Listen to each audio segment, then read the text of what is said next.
It says, do not be unequally yoked. We there? 6:14? Really? Second letter to the Corinthians. Or are you in the first one?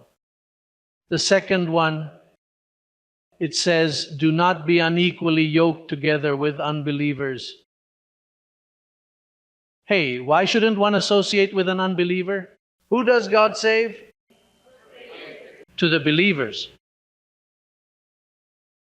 Who does God save? So a believer with an unbeliever, then it doesn't match, does it? Then it says, do not be unequally yoked together with unbelievers. For what fellowship has righteousness with lawlessness?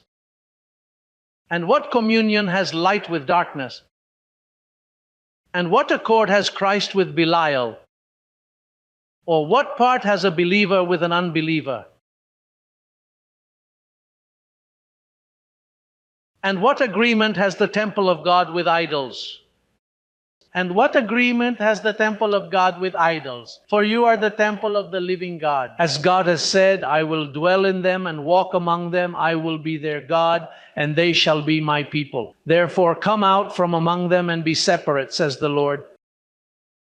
Do not touch what is unclean, and I'll receive you.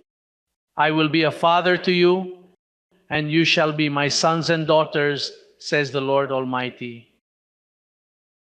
Therefore, having these promises, beloved, let us cleanse ourselves from all filthiness of the flesh and spirit, perfecting holiness in the fear of God.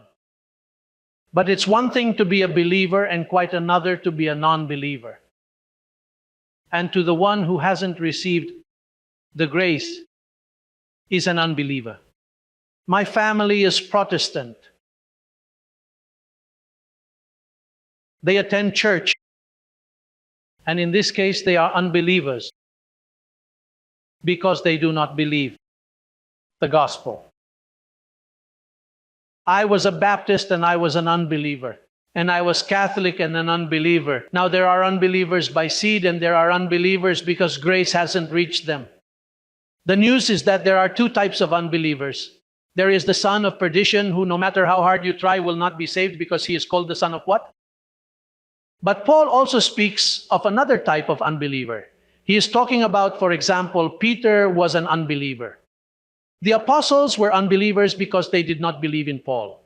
I mean, if you read Galatians, you can see that Paul said, when Peter came to Antioch, I opposed him face to face because he was to be condemned. He had not believed.